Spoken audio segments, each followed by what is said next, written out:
Today on Logan Lee's Adventures, we eat our way around Copenhagen with yummy pastries, traditional Nordic food, and I show you some of the more vivacious neighborhoods of Denmark's capital city that's outside the historical center. From the heart of the city to Christianshavn, which is this hip industrial area. Well, it is and it was an industrial area, and it has been transformed in recent years to become more of this indie creative hub where basically this neighborhood has a lot of factories that have been refurbished and a lot of experimentations going on to make this neighborhood what it is today, like the gardens that I'm in. This is an urban Scandinavian garden called Bygard, and you can come buy different plants, different veggies here that are planted basically in the city, as you can see. And it's a great way to eat sustainably as well. And then we're going to go to an art gallery here. Well, it's like an art museum here, and also a bakery. That's what I'm really looking forward to as well.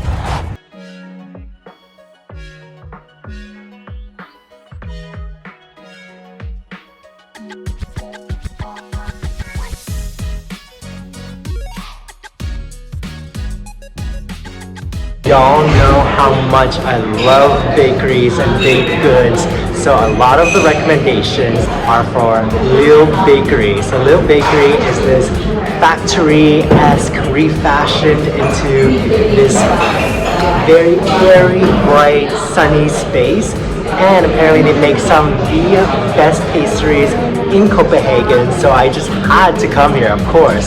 So I got a classic Danish cardamom bun, but this cardamom bun is kind of like a twist from their own bakery. It looks beautiful, right? And then we also got this filled donut that they call a Berliner.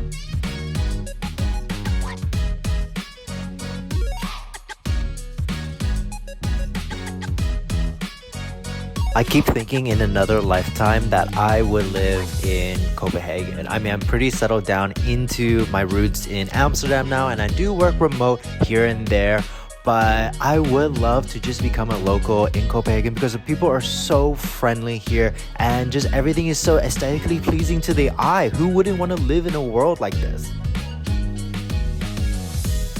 We're heading to Copenhagen Contemporary, which is just right behind me in this humongous, what used to be a welding facility.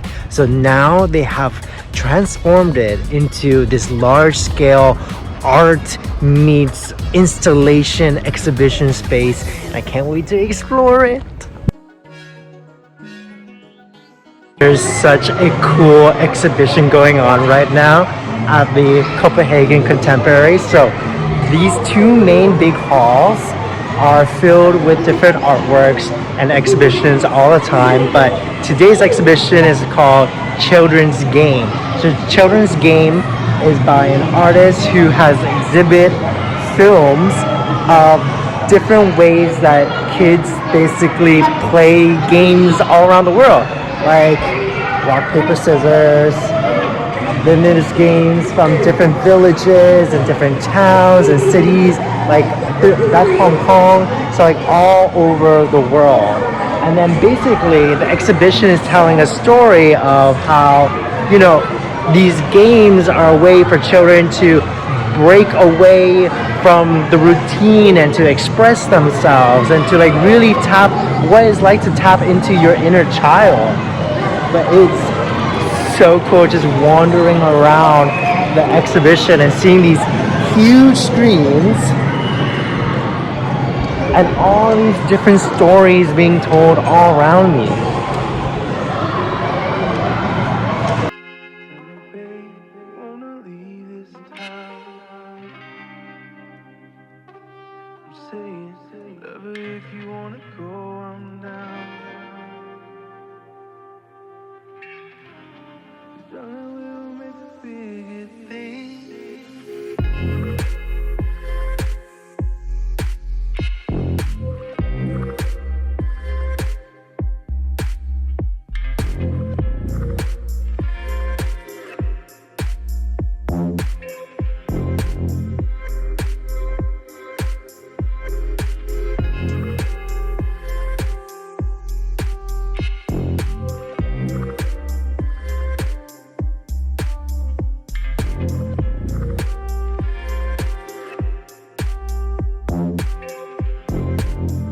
so epic. Even the stairwell is like an art experience too, with these lights and the yellow stairs.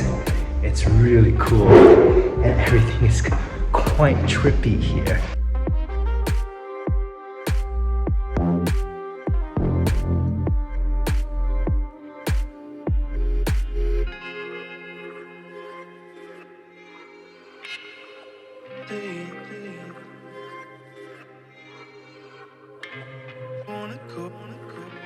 Right, so highly recommend. I mean, the exhibitions here are just phenomenal. Some of them I couldn't take my camera into, so I couldn't show you the full experience, but it won't be able to capture the full experience anyway, so you just have to come to Copenhagen Contemporary and check it out yourself. But here, some little interactiveness. You can build different pieces out of Lego. Well, is it Lego? Yeah, it's actually Lego. Really cool pieces, transparent pieces. It's one made. Yeah, hard.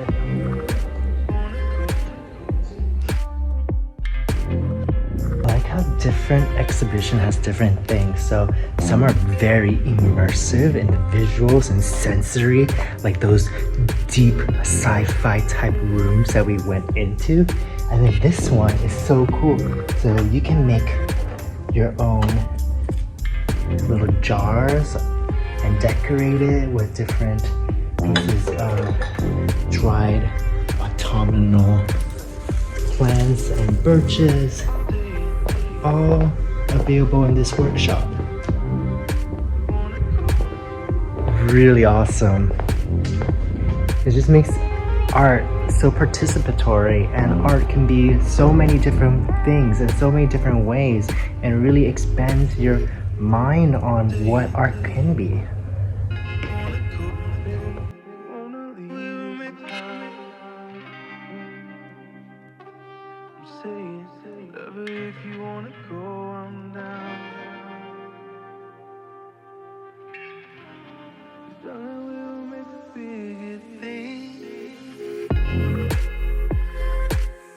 The last time I was in Copenhagen, it was like years ago, and back then I was visiting a friend who was doing an exchange here at the business school at the university.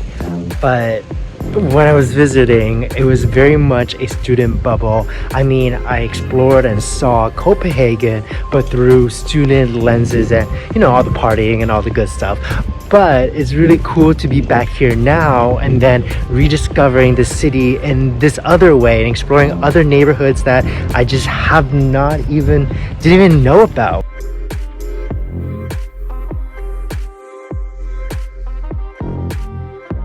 I love how everything is digital down to the bus system. So there is checking in, checking out, but if you have your ticket on your phone through this app, you can just come in and come out.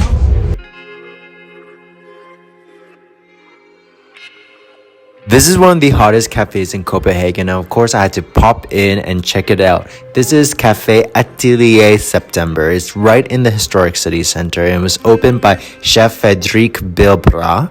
And this was opened back in 2013, so quite a long while now, but it has made quite a stamp on Copenhagen. What makes it really special and set it apart from other cafes is the quirky decision not to include a kitchen, and the food is prepared on a standalone steel table and a single induction plate. I mean, that is quite a challenge to set up for oneself. I got myself some matcha latte and a grapefruit juice just to have a midday feel.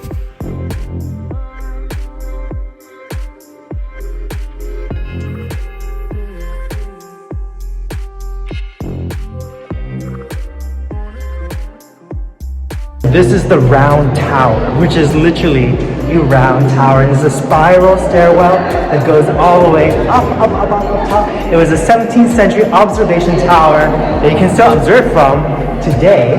And on top of that, there's where you can see the stars, a astronomy bit, planetarium. And if you look out at one of the windows, you'll see historic streets.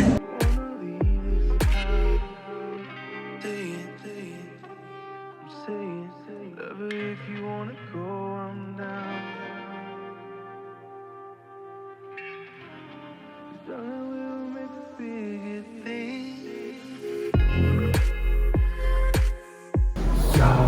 tower just keeps on going and going and spiraling. Like, I think I did this when I first came to Copenhagen years ago, but I don't remember it being like this tall. Maybe it's just me. Maybe too many pastries.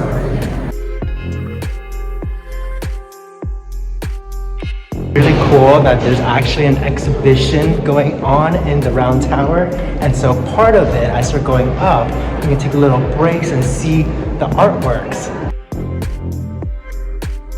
This is one of the old privys where the waste would just run down the tower. You need to go.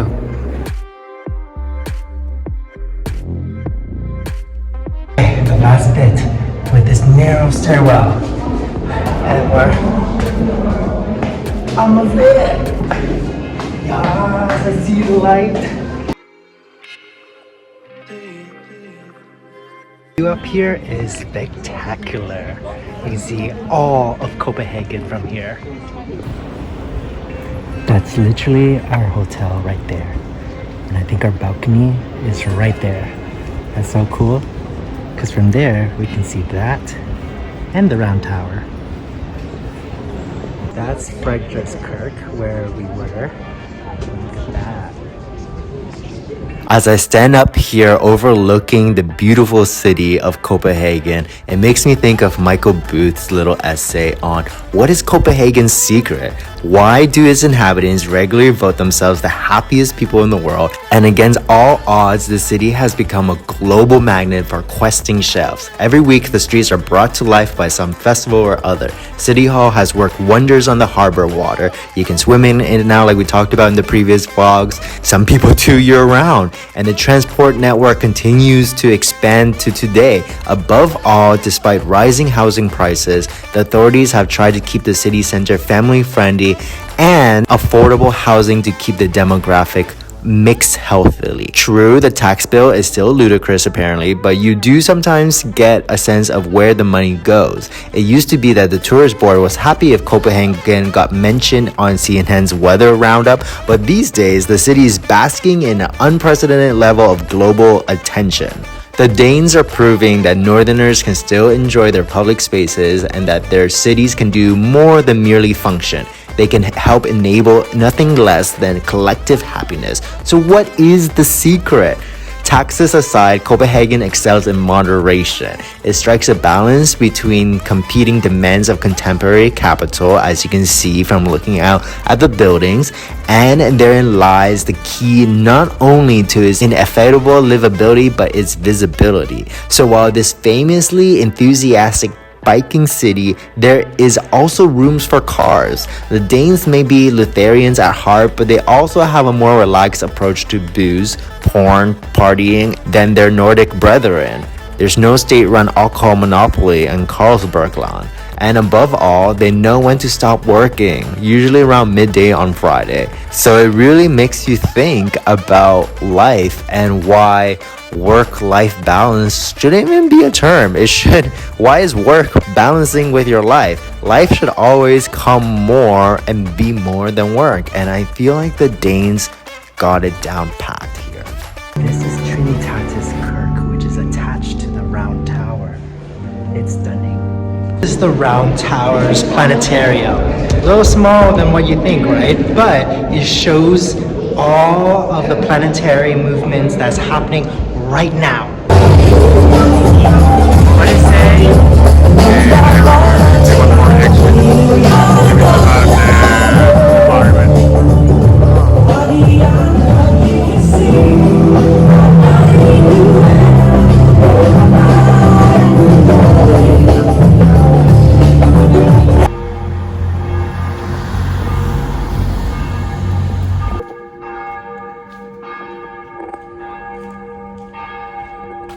Our hotel stay in Copenhagen is named after this church, which we can also see from our terrace balcony. So this church is called Saint Petri, same thing as our hotel Saint Petri, which is literally right around the corner.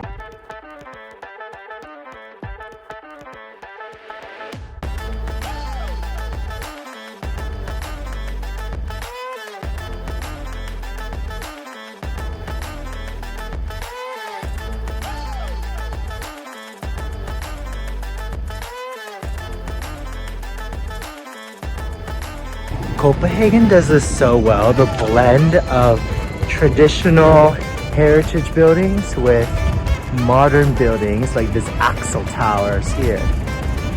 And also how cool and funky is the movie theater, all pink.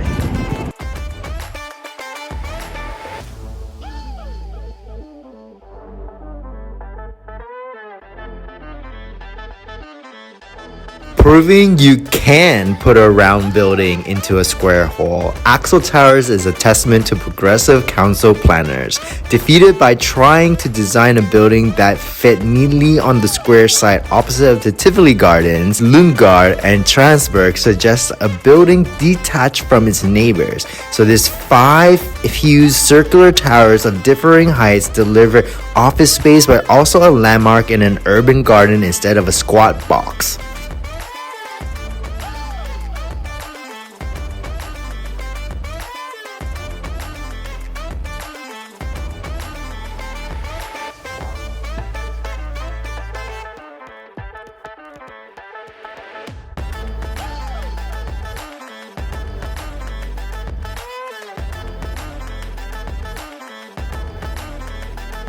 This is a statue of Hans Christian Andersen.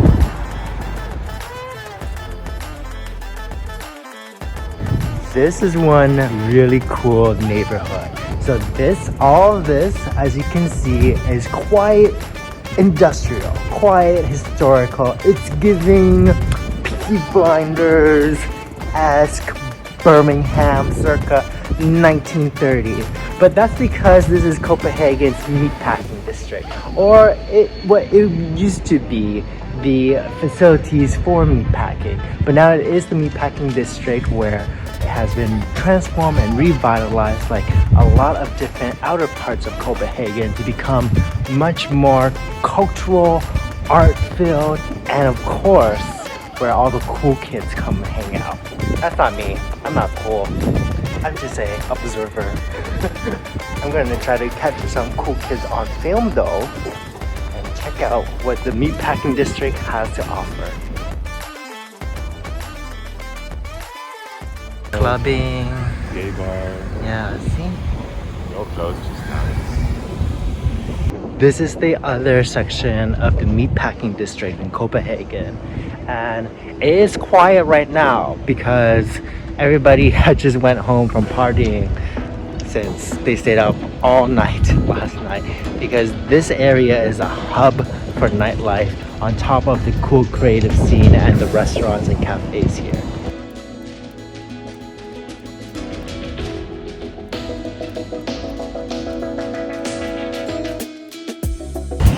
Now Jeroen wants to go and check out this Asian specialty store.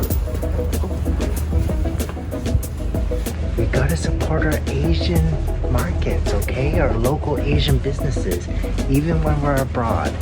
Don't forget that. It's yogurt flavor. Yo, so we got this drink and we have no clue how to open it. It is the most hardest thing to open ever. Look at this interesting cap. And the instructions are not that clear. Like, you have to take off something and then push something down, and it's glass. It's like taunting us. Okay, unfortunately for the Hatta drink, since we lost the cap, we have to push that through like that. So usually it comes with a cap, but somehow we didn't have it, or we threw it out by accident. This is yummy. It kind of tastes like Yakult, like yogurt. Like, I mean, it's not Yakult, but it kind of tastes like it.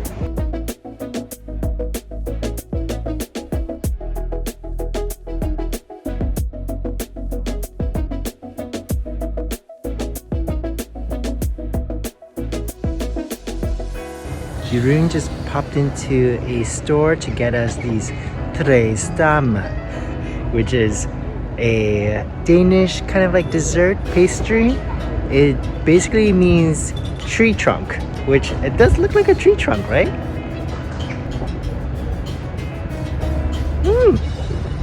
It's like oh chocolate. Yeah, it's marzipan. Oh marzipan. Chocolate marzipan. Also don't have this in the Netherlands, but I find it pretty funny and kind of cool that when it's election time, all these political campaigns, posters are plastered around, and the politicians are pretty good looking. I think outside of the Netherlands, I've never seen another place that has this many cyclists as Copenhagen. You'll soon realize that the infrastructure network is directly inspired by three basic principles of Danish design: practicality, functionality, and elegance. You'll soon discover that cycling here is quite structured, but figure out the flow and adapt to it. It's quite beautiful. It's like a ballet of human-powered movement if you want to get all new Nordic romantic about it. But it's one that leads to bars, restaurants, museums, and all the cool stuff beyond public transportation. It's simple, it's effective, it's lovely, it's Copenhagen. Find a bicycle, ride it.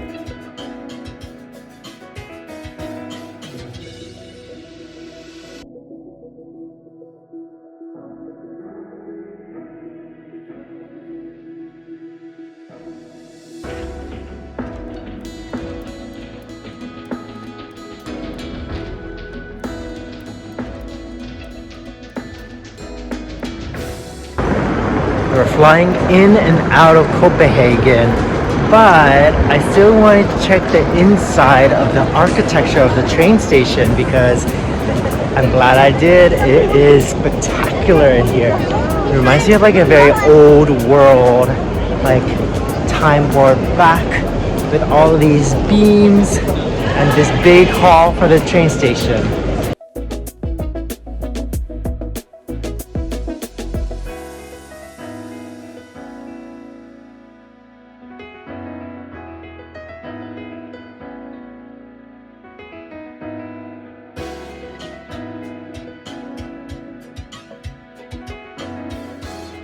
But how cool it is that there's literally a theme park right smack middle of the city center, like right in front of the train station as you get out. You're looping, so this is scary. The screams of children. I can do a looping too.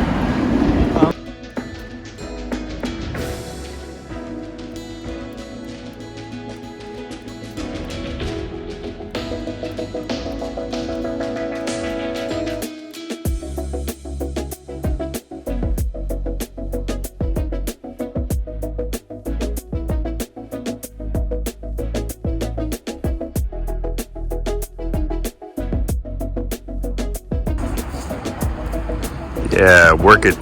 Work it. Ooh, yeah.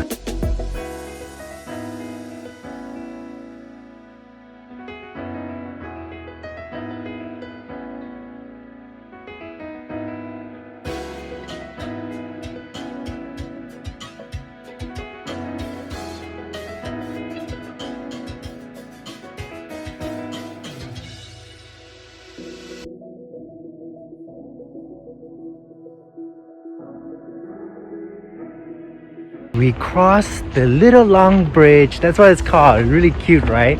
It's a pedestrian bike-friendly bridge into Christianshavn. So Christianshavn is this neighborhood just right outside of the old town of Copenhagen. It's where we had our meal at Noma. Check out that incredible vlog and experience. And from Christianshavn, we're going to be exploring this little commune and micronation called Freetown, Christiania in this neighborhood. So it's pretty interesting, pretty cool, bohemian, if I can say that. It's known for back in 1971, there's this community that took over, squatted on this basically military base, and since then the military base has become Freetown, Christiania, and has been known for its open trade of cannabis, which is and has been for a long time illegal in Denmark.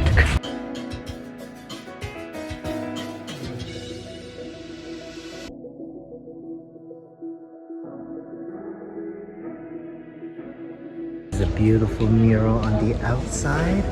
Here we go, let's go in.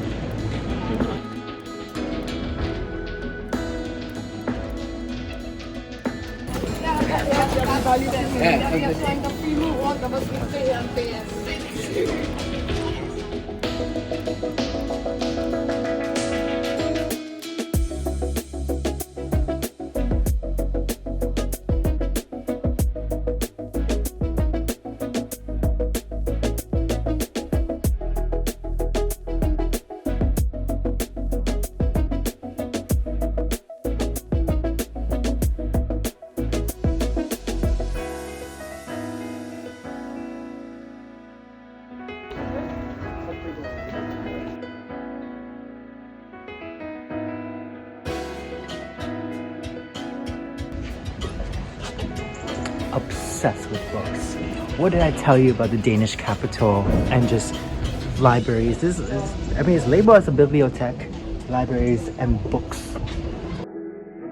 More about this maritime marvel of a neighborhood that has so many tree-lined canals, industrial warehouse, and of course this hippie commune that we're walking around. It's really hard to believe that Christianshavn is just a short stroll from the city center. It was built on the eastern coast across the harbor from Christiansborg Palace and the Danish Stock Exchange, and it was originally a merchant and fortress town separate from Copenhagen, as its primary purpose was to house the workers building Denmark's navy. But by 1674, it was incorporated into its older and larger sibling.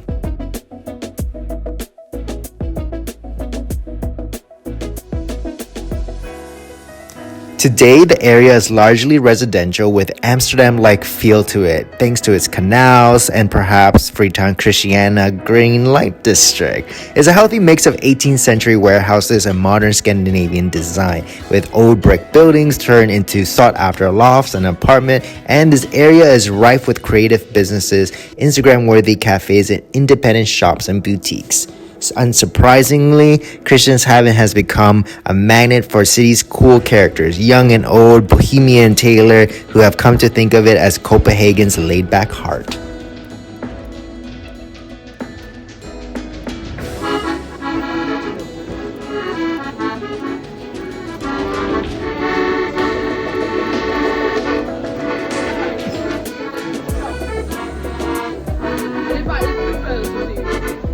Just strolling in the gardens of the Royal Library, and it's so beautiful and peaceful here.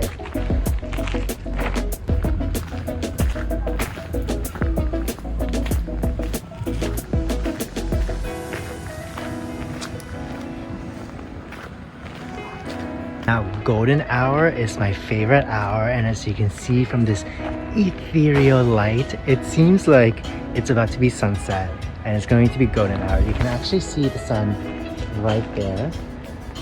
That's how low it is. But the strange, well, not strange, but the crazy thing is here at this time of the year in autumn in Denmark is that the sun, that's the highest the sun will go ever, period. Like it actually goes like this rather than like this, if you know what I mean.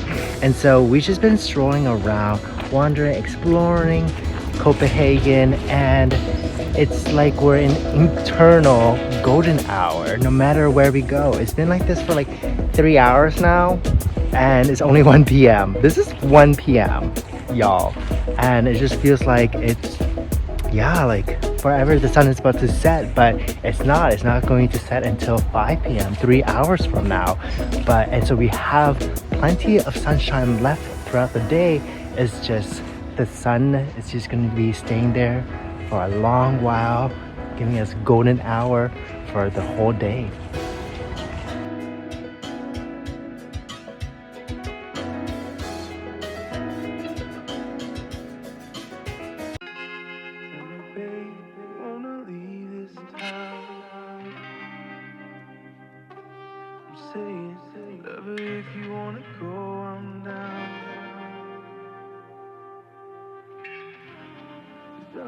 The botanical gardens of Copenhagen.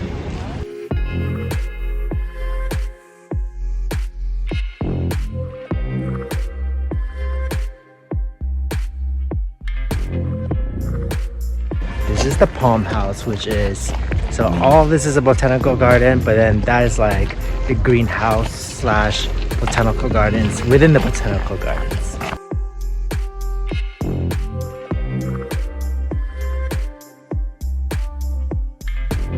The foliage this time of year in Copenhagen is just so spectacular. I can't get over walking around the botanical gardens and just seeing all these leaves, different colors.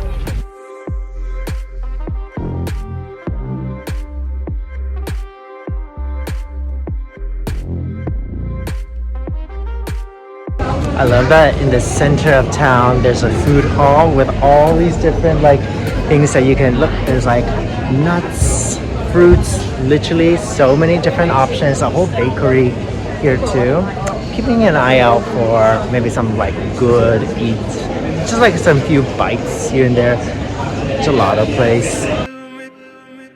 This is Torvehallerne, which is the jewel in Copenhagen's food hall crown. It's kind of one of a kind in Denmark, in a glass market in the center of Copenhagen, selling fresh produce as well as lots of ready-to-eat options. Locals love it here for a chance to sit down with friends over a bite or some post-meal flower shopping, and of course, travelers like us can do the same, in addition to pursuing the halls for edible souvenirs like coffee, tea, or chocolate to take home.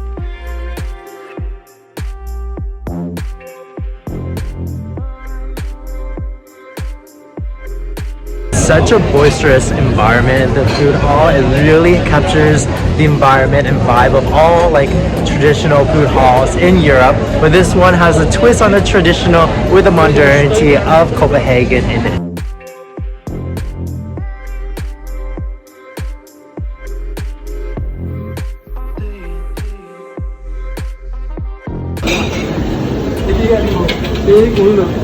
Once we saw the stall, Hallernes Motorbord, we knew it was done on site. This is where we wanted to get our little snack for lunch. So Smørrebrød is this classic Danish open-faced sandwich. You can see them making it here in the stall, and it's traditionally eaten for lunch with beer or aquavit if you really want to go full Dane, and it's piled high with goodies like breaded fish fillet, shrimp, egg or roast beef, and with a foundation of thick, dark rye bread spread with butter or lard. And smørrebrød is just basically a must-eat when you're in Denmark, never mind just in Copenhagen. So here there's so many different flavors. We're gonna order just two.